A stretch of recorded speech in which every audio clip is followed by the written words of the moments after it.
Hello everyone, happy new year. नए साल के पहले वीडियो के साथ मैं आ चुकी हूँ एक नया एनीमे लेकर जिसका नाम है फ्लफी पैराडाइज और ये एक इसेकाई एनीमे है। तो बिना किसी देरी के एपिसोड शुरू करते हैं।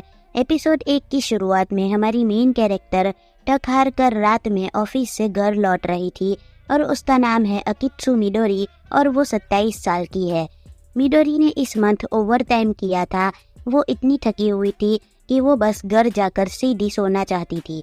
उसके बाद वो घर पहुंच जाती है और घर में एंटर होते ही वो गिर जाती है और उधर ही उसकी डेथ हो जाती है। उसके बाद वो खुद को अपने शरीर के बाहर पाती है और वो सोचती है मेरी ज़िंदगी कितनी छोटी थी और यहाँ पर तो मेरे फाइनल मोमेंट्स के लिए भी कोई नहीं है। मैं अपने पेरेंट्स को गुड बाय भी नहीं कह पाई। फिर वो रोने लग जाती है कि मैं ऐसे नहीं मरना चाहती। तभी उसे कुछ आवाज़ सुनाई देती है और वो खुद को एक अलग जगह पर पाती है एंड उसके सामने गॉड होते हैं जो बोलते हैं तुम्हारा जीवन काल तो पहले से ही लिखा होता है, सो तुम उसे बदल नहीं सकते, मगर तुम मेरी हेल्प करोगी तो मैं तुम्हारे मरने का कारण चेंज कर सकता हूँ। मिडोरी पूछती है आप गॉड हो? गॉड कहते हैं हाँ, इंसान वर्तमान में प्रजाति को सजाना चाहते हैं जो दुनिया के रूप में जाना जाता है और मैं तुम्हें वहाँ पर री-इनकारनेट करना चाहता हूँ। मिडोरी कहती है मैं आपकी इन सब चीज़ों में हेल्प नहीं कर सकती। गॉड कहते हैं बदले में मैं तुम्हें स्पेशल पावर दूंगा। मिडोरी कहती है स्पेशल पावर? गॉड कहते हैं टेलीपोर्टेशन या फिर किलर एबिलिटीज़ या फिर जो भी तुम चाहो। तो मिडोरी कहती है मैं फ्लफी चीज़ों को पेट बनाना चाहती हूँ, मैं हीलिंग पावर चाहती हूँ, मैं बस फ्लफी एनिमल्स को पेट बनाना चाहती हूँ। गॉड कहते हैं तो ये तुम्हारे स्पेशल पावर्स बनेंगे, तो अब से ह्यूमन से भी ज़्यादा तुम्हें क्रिएचर्स पसंद करेंगे। बेसिकली सारे फ्लफी एनिमल्स मिडोरी को पसंद करेंगे, कोई भी उसे नुकसान नहीं पहुंचाएगा। गॉड कहते हैं मदद करने के लिए शुक्रिया। एंड मिडोरी कहती है लेकिन अभी मैंने पूरी बात कहाँ बताई है, और ये सीन यहीं पर कट हो जाता है। और अगले सीन में हम एक किंगडम को देखते हैं और इस जगह में मिडोरी री-इनकारनेट हो चुकी है एंड यहाँ पर उसका नाम है नेफेरतिमा ओस्फे और निकनेम नेमा है। फिर हमें नेमा बताती है कि लर्शिया किंगडम ऑफ गाचे का लार्जेस्ट होम है और मैं यहाँ पर ओस्फे फैमिली में 3rd नंबर पर नेफेरतिमा बनकर री-इनकारनेट हुई हूँ और आज नेमा 3 साल की हो चुकी है। वो हमें बताती है कि उसकी फैमिली में उसका बड़ा भाई राल्फ, बड़ी बहन कार्ना और ब्यूटीफुल एंड काइंड माता पिता है और मेरे पापा मुझसे कुछ ज़्यादा ही प्यार करते हैं। फिर वो भाग रही थी, तभी वो गिरने वाली थी, लेकिन तभी उसका पेट डॉग डी आकर उसे बचा लेता है। नीमा बताती है कि डी हमेशा मुझे बचा लेता है, मेरी लाइफ बेस्ट है। अगले सीन में नीमा की मॉम उसे कहती है कि तुम्हारे डैड काम कर रहे हैं और भाई बहन एकेडमी में है, तो हम रॉयल पैलेस में जा रहे हैं, लेकिन वहाँ पर एनिमल्स अलाउड नहीं है तो हम डी को वहाँ पर नहीं ले जा सकते। उसके बाद वो दोनों वहाँ से निकल जाते हैं। नीमा यहीं पर सभी लोगों को देखकर खुश हो रही थी।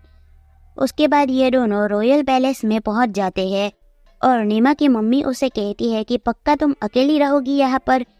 फिर वो उस पर प्रोटेक्टिव स्पेल कर देती है ताकि उसे कुछ ना हो और उसे कहते हैं यहीं पर रहना, कहीं चली मत जाना।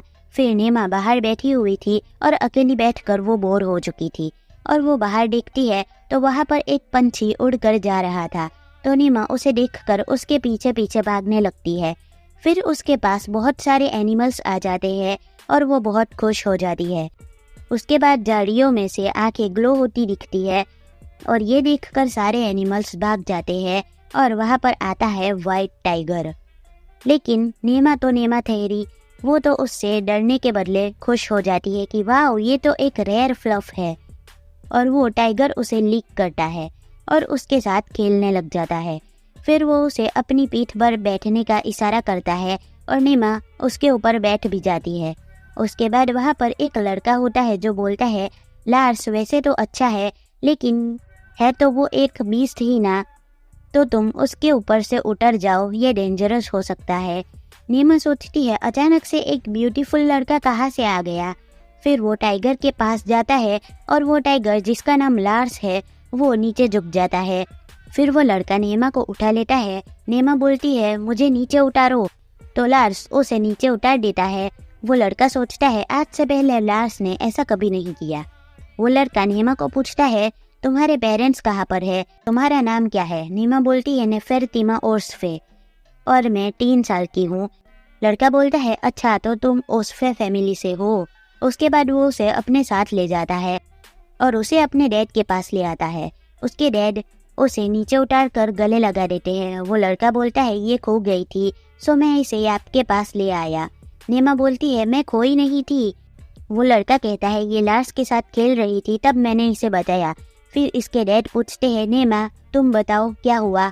तो नेमा कहती है मैं यहाँ पर मॉम के साथ आई थी और अकेली बैठी हुई थी, तभी लार्स मेरे साथ खेलने लगा। उसके डैड बोलते हैं सॉरी और उस लड़के को बोलते हैं योर हाईनेस, इसे यहाँ पर लाने के लिए शुक्रिया। नेमा सोचती है योर हाईनेस इसका मतलब ये प्रिंस है।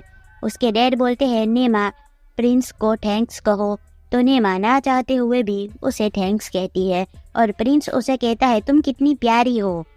फिर वहाँ पर एक आदमी आता है और कहता है ये तुम्हारी छोटी बेटी है और नेमा उसे देखकर समझ जाती है कि ये किंग है। तो वो उसे प्यार से बोलती है मैं नेफेरतिमा ओस्फे हूँ और मैं 3 साल की हूँ। किंग कहता है कितनी प्यारी बच्ची है। फिर वो नेमा के पास जाकर कहता है तुम्हें लार्स पसंद है। नेमा कहती है हम दोनों फ्रेंड्स हैं। फिर किंग कहता है मैं गोल्डी रोस गाचे हूँ और मैं इस नेशन का किंग हूँ, तुम यहाँ पर दोबारा आ सकती हो। नेमा कहती है थैंक्स। अगले सीन में नेमा का घर दिखाते हैं और उसकी मम्मी उसे डांट रही थी कि तुम अकेले कैसे जा सकती हो, तुम्हें पता है मैं कितनी चिंता कर रही थी। नेमा कहती है सॉरी। उसकी मम्मी कहती है इतना ही नहीं तुम उस स्काई टाइगर के ऊपर बैठकर राइड भी करने लग गई। नेमा कहती है स्काई टाइगर। उसके डैड बोलते हैं वो लार्स की बात कर रही है। नेमा उसकी मॉम को कहती है मैं और लार्स फ्रेंड्स हैं, क्या मैं उसके पास दोबारा जा सकती हूँ, किंग ने मुझे इनवाइट भी किया है। उसकी मॉम कहती है ठीक है लेकिन प्रॉमिस करो कि जब सब लोग देख रहे हो तब उसके पास मत जाना। वो एक होली बीस्ट है और उसके पास एलिमेंट पावर है, वो उस एनर्जी से अपने मास्टर के साथ ही अटैच हो सकते हैं। नेमा कहती है लेकिन वो मेरा फ्रेंड है और मैं उसे पेट करना चाहती हूँ। उसकी मॉम कहती है लेकिन तुमने मुझसे प्रॉमिस किया है। तो नेमा मान जाती है। फिर वो डी के साथ खेलने चली जाती है। उसकी मम्मी बोलती है मुझे पता है सारे एनिमल्स उसे पसंद करते हैं लेकिन एक स्काई टाइगर का मैं यकीन नहीं कर सकती। उसके डैड कहते हैं शायद उसके पास स्पेशल पावर है। उसके बाद नेमा अपने मॉम डैड के साथ उसके भाई बहन की स्कूल में आती है और वहाँ पर सभी लोगों को देखकर वो बहुत खुश हो जाती है और उसकी मम्मी बोलती है नेमा कहीं चली मत जाना। फिर उसका हाथ पकड़ कर जाने लगते हैं। फिर ये सभी इन्हें वेलकम करते हैं और उसके बाद ये लोग बैठ जाते हैं और नेमा बोलती है ये तो स्कूल जैसा लग ही नहीं रहा। उसके डैड बोलते हैं यहाँ पर सोल्जर्स को कमांड किया जाता है। नेमा बोलती है ये तो बिल्कुल चेस जैसा है। फिर उसके भाई राल्फ को दिखाते हैं जो दूसरे लड़के के सामने बैटल करने वाला था और बैटल स्टार्ट हो जाता है। राल्फ अपने सोल्जर्स को पहले भेजता है, उसके बाद वो लड़का भेजता है और थोड़े ही वक्त में राल्फ के सोल्जर्स जीत जाते हैं और राल्फ को विनर घोषित कर दिया जाता है। नेमा बहुत खुश हो जाती है और वो भागते हुए राल्फ के पास चली जाती है एंड उसे कांग्रेट्स भी कहती है। तभी उसे इमरजेंसी आ जाती है। फिर थोड़ी देर बाद वो वॉशरूम से आ रही थी, तभी वो अपने भाई को एक लड़के के साथ देखती है। राल्फ कहता है ये आ गई तो अब मुझे भी जाना चाहिए। वो लड़का कहता है सर्वेंट्स उसकी देखभाल करेंगे। नेमा कहती है इसकी प्रॉब्लम क्या है, क्या ये मेरे भाई का दोस्त है। वो लड़का कहता है या फिर तुम यहाँ से जाने के लिए बहाना कर रही हो। ये सुनकर नेमा को गुस्सा आने लगता है। वो कहती है राल्फ स्ट्रॉन्ग है, वो कभी नहीं हारता। वो लड़का कहता है ये बच्ची को क्या पता है। ये सुनकर नेमा को और गुस्सा आने लगता है। वो सोचती है ये हमारी फैमिली के बारे में ऐसा कैसे कह सकता है और वो भी इस जगह पर। फिर वो बोलती है जिसे इस जगह की वैल्यू नहीं होती वो शांत ही रहना चाहिए। तो वो लड़का उस पर हाथ उठाने लगता है एंड राल्फ नेमा को बचाने के लिए आगे बढ़ता है। तभी वहाँ प्रिंस आ जाता है और कहता है ये तुम क्या कर रहे हो, और ये दोनों उसकी रिस्पेक्ट करते हैं। प्रिंस कहता है मैंने देखा ट्राइसन एक बच्ची के ऊपर हाथ उठा रहा था। ट्राइसन कहता है मैंने ऐसा तो कुछ नहीं किया। प्रिंस कहता है तो फिर नेफेरतिमा छुप क्यों रही है। नेमा सोचती है वो तो मैं तुमसे छुप रही थी। राल्फ पूछता है आप नेमा को जानते हो? प्रिंस कहता है कि जब वो खो गई थी तब मैंने उसे बचाया था। नेमा कहती है मैं खोई नहीं थी। फिर वो उसे उठा लेता है और कहता है क्या तुम मेरे साथ खेलना चाहोगी? नेमा कहती है नहीं। प्रिंस कहता है तुम जब चाहो लार्स से मिल सकती हो। तो नेमा बहुत खुश हो जाती है। फिर राल्फ कहता है योर हाईनेस, मेरी सिस्टर की प्रेजेंटिंग स्टार्ट होने वाली है। प्रिंस कहता है मैं भी तुम्हें ज्वाइन करता हूँ।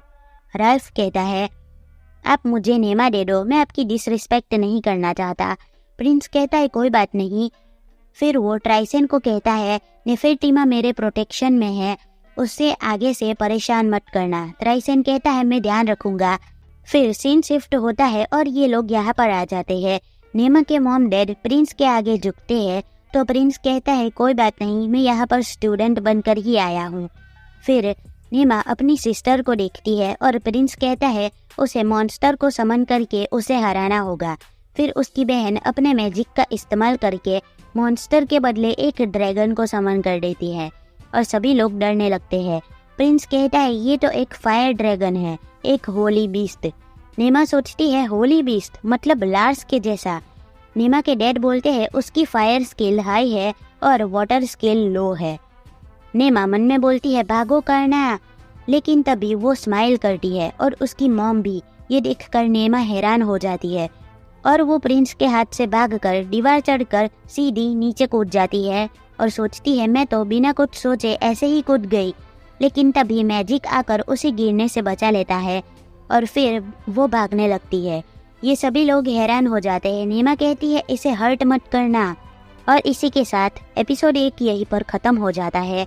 तो दोस्तों ये एनीमे अभी ऑन गोइंग है, तो इसका सेकेंड एपिसोड नेक्स्ट वीक आएगा। तो अगर आप लोग इसका सेकेंड एपिसोड देखना चाहते हो एंड अभी तक आपने मेरी चैनल को सब्सक्राइब नहीं किया है तो प्लीज़ सब्सक्राइब करके बेल आइकन ऑल पर सेट कर दो, ताकि मैं जब भी इसका सेकेंड एपिसोड या फिर कोई नया एनीमे लेकर आऊँ तो आप उस वीडियो को मिस ना कर पाए।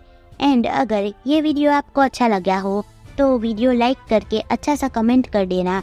तो मिलते हैं नेक्स्ट वीडियो में। बाय। Wink, wink.